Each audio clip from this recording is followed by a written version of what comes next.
L'une des plus grandes déceptions de la gauche a été le fait qu'ils ont abandonné leurs alliés traditionnels, les femmes, juste pour pouvoir s'allier avec les islamistes et ces réfugiés du tiers-monde, demandeurs d'asile.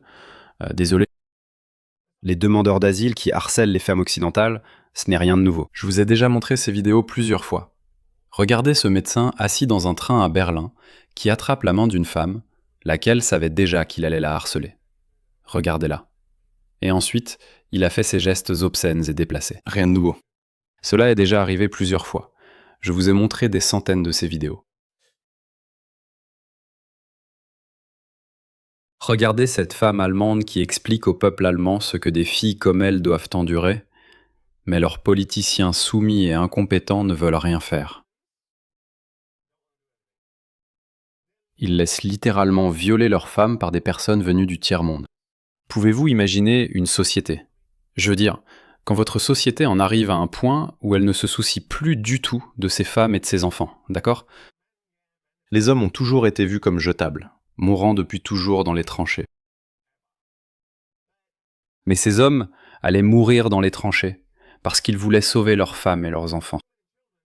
Ils refusent que leurs femmes et enfants soient violés par des forces d'invasion, non ?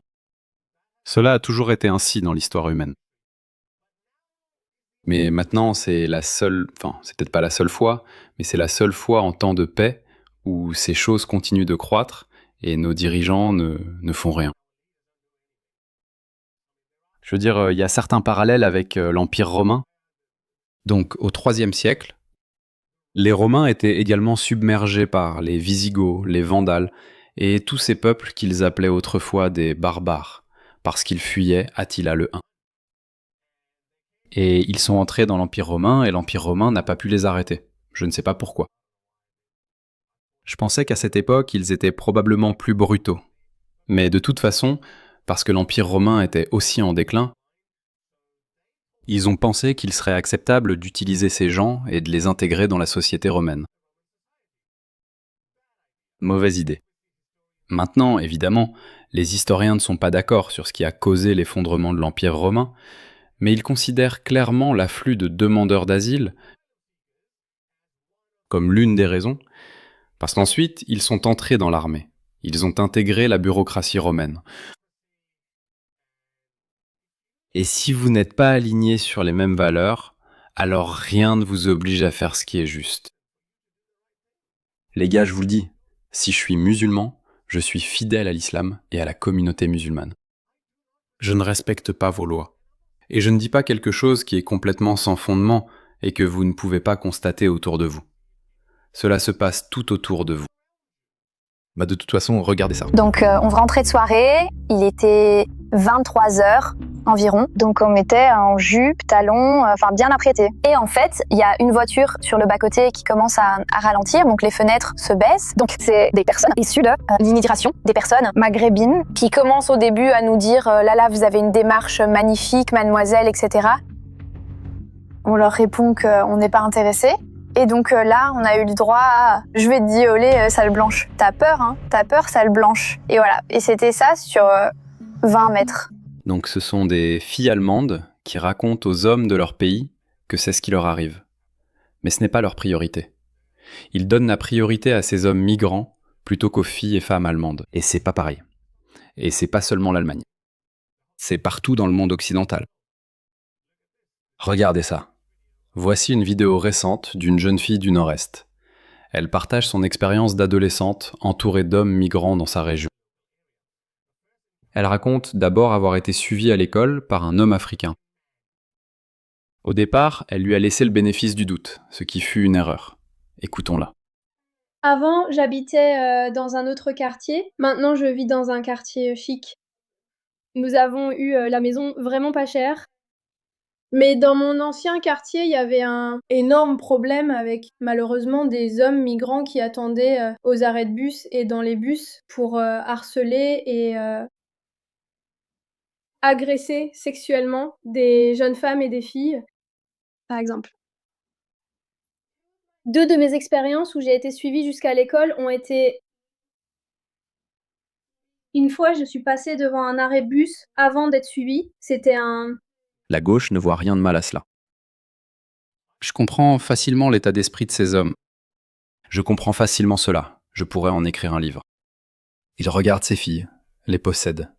Il ne voit ni enfant, ni fille, ni être humain. Il voit comme un butin de guerre. Ils font cela. Je suis un ancien musulman, je le sais. Même un musulman libéral, honnête, vivant à Londres vous le dira. Je parle souvent de la façon dont les gens peuvent être blessés à cause de leurs croyances ou de leur idéologie. Mais il existe un autre type de préjudice qui se produit discrètement, sans que la plupart des gens ne s'en rendent compte. Je parle de la collecte et de la vente de vos données personnelles. Et si je vous disais que votre adresse personnelle, votre email, votre numéro de téléphone et même des informations sur votre famille pourraient déjà être en ligne sans que vous le sachiez. Chaque jour, des courtiers en données et des sites web publics collectent, publient et vendent des informations personnelles. Cela peut entraîner du spam, des arnaques, des vols d'identité et même mettre votre vie privée en danger. C'est pourquoi j'aime Incogni.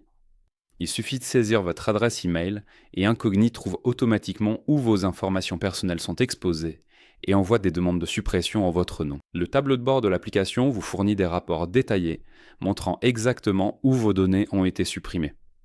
Et avec le forfait illimité, vous pouvez aller encore plus loin. Collez simplement le lien d'un site exposant vos informations personnelles et les experts d'Incogni en protection de la vie privée s'occupent du reste, avec des suppressions sur mesure. Commencer ne prend que quelques minutes et après une autorisation unique, Incogni s'occupe du plus gros du travail à votre place.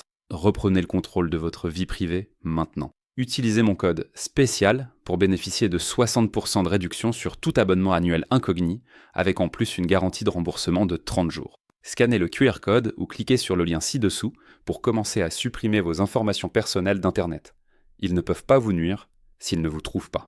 Un homme d'Asie du Sud, et l'autre fois c'était un homme noir. Il était pas nigérian, je savais qu'il était nigérian, je précise seulement qu'il est pas nigérian parce que je sais seulement à quoi l'ethnie nigériane ressemble. Je connais pas grand chose sur les autres, mais c'était vraiment effrayant. La première fois qu'on m'a suivie à l'école, il me fixait quand je passais devant l'arrêt de bus, et je me suis dit: «Megan, calme-toi Megan, calme-toi». Il est clairement pas habitué à cette culture. Il regarde sûrement parce que c'est peut-être normal dans son pays de fixer les gens, juste parce qu'il est comme ça, juste parce qu'il est lui. Ça veut pas dire qu'il doit être un pédophile, C'est ce que ça je fait dois le maintenant. dire. C'est un pédophile, chérie. Allez, ne tombe pas dans ce piège. N'arrête pas de leur accorder le bénéfice du doute. D'accord. Eh bien, je pense qu'elle a encore des choses à dire. Et puis il m'a un peu suivie jusqu'à l'école. Continuons. Tu veux continuer? Tu veux en entendre plus? Au fait, c'est le nord-est. Oui, et la première semaine après mon emménagement dans ce quartier chic, j'ai remarqué qu'il est juste à côté du métro, ce qui enlève un peu de chic. La première semaine après mon emménagement, un homme arabe regardait par mes fenêtres ou téléphonait en marchant vers la maison, et nous l'avons vu. Probablement en train de regarder ma sœur. J'ai une vidéo que je ne peux pas montrer ici, c'était aussi en Angleterre, et je pense que l'homme était pakistanais. Lui. Donc cette femme était à l'intérieur de sa maison, et elle filmait. Tu l'as peut-être vu.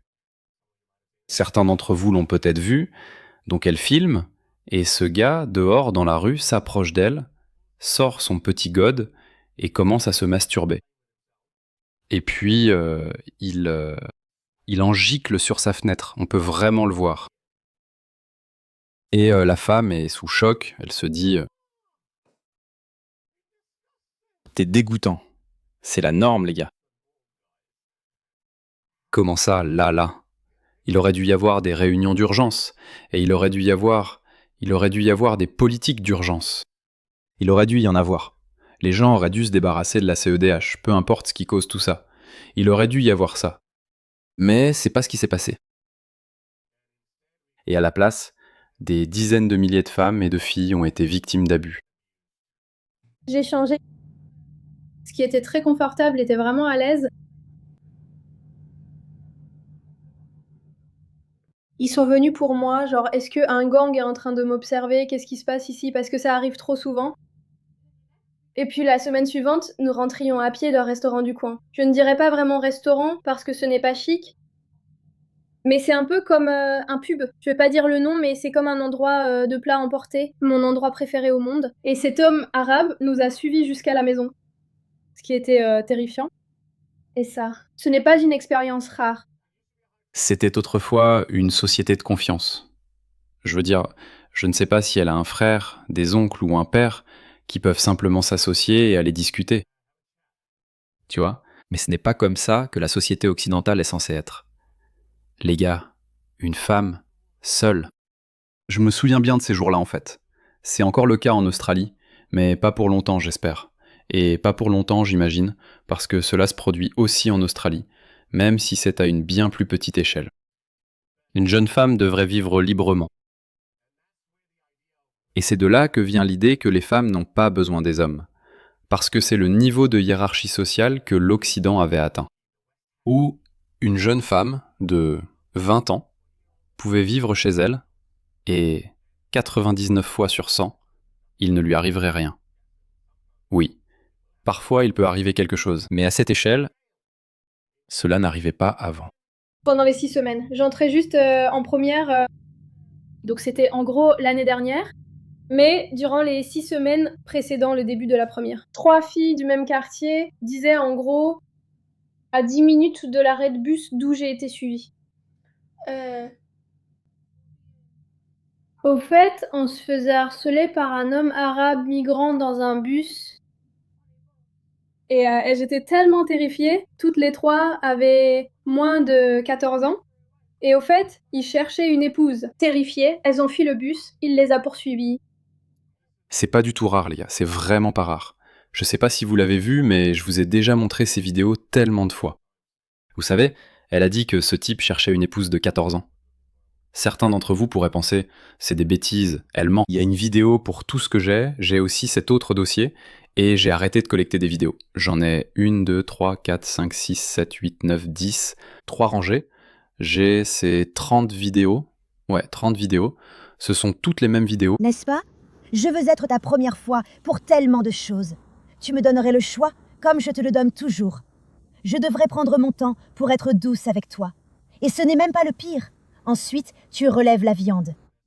C'est exactement ça. Et peu importe ce qu'elle dit, c'est leur objectif logique, c'est leur but, c'est ce qu'ils veulent faire. Et puis ce gars que tu viens de voir, il a été capturé par un groupe de justiciers. J'ai oublié le nom de ce groupe. La police est débordée et ils ne peuvent même rien faire parce qu'ils ont des formations DEI et tout ça. Et ils n'ont même pas le droit de s'intéresser à ces personnes suspectes si elles ne sont pas blanches. Ils ont peur de se faire virer. Dans le magasin Coop. Inter quoi, Et what? d'accord. Et rien n'a été fait à ce sujet. La police a dit qu'on ne peut pas. Tout cela m'appartenait littéralement. Ouais. Il agit comme un vrai prédateur, on ne peut rien faire. Parce qu'il n'a rien fait. Le dernier extrait. Ils font ça parce qu'ils s'en sortent à cause de leur race. Et ils le font aussi à cause de la culture. Parce que ça pourrait être normal dans leur pays. Non. Ce n'est pas normal chez eux. Tu sais ce qui arriverait là-bas? Si quelqu'un faisait ça, leur oncle, tout leur clan viendrait lyncher cette personne. C'est pour ça qu'ils le font, parce qu'ils se disent « Dans mon pays, je ne pourrais pas m'en sortir comme ça. Ici, ces belles jeunes femmes et ces jeunes filles se promènent, et il n'y a aucun homme pour m'arrêter. » C'est pour ça qu'ils sont super excités. Ils n'ont pas peur des hommes de l'Occident. Ils ne les craignent pas. Ils n'ont pas peur de notre police. Parce que là d'où ils viennent, leur société a des principes ou des mesures bien plus sévères pour contrôler ce genre de comportement. Mais je peux pas l'affirmer, parce que je sais pas. Et puis, en plus de ça, ils ont en fait ce mépris. Ils ne voient pas ces gens, ils ne voient pas les Occidentaux comme des êtres humains égaux. Ils les voient comme, ouais, peu importe, des butins de guerre. Concernant les autres cultures, je ne suis allée qu'à une île espagnole et en Afrique. Mais c'est vraiment dégoûtant en fait. C'est comme, il faut s'y habituer. J'allais sur la place parce que je voulais en acheter. Je crois que j'allais acheter de la nourriture pour lapins, quelque chose comme ça pour mes lapins, parce que j'avais des lapins à l'époque. Et il y avait ce chemin vraiment vraiment long qui menait à la place. Et d'un côté, il y avait comme une clôture. J'ai vu quelqu'un que je croyais somalienne, mais en y repensant, elle était peut-être érythréenne ou peu importe comment ça se dit. L'Érythréen était allongé sur l'herbe.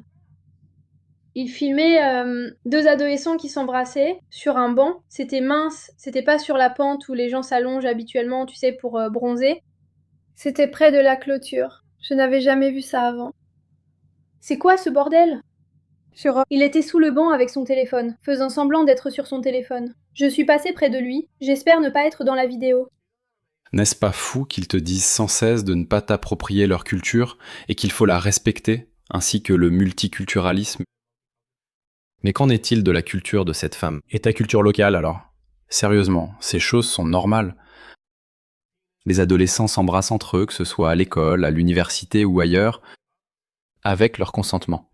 Ils sont en couple, c'est normal. La dernière chose que tu veux. Mais il n'est pas normal qu'un ressortissant du tiers-monde vienne ici et te filme de façon louche. Se masturbe. Ce n'est pas normal.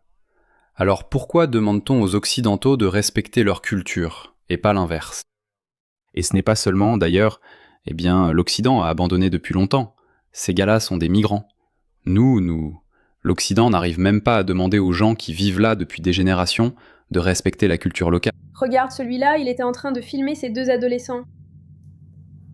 Oui, il y a un grave problème de pédophilie à résoudre.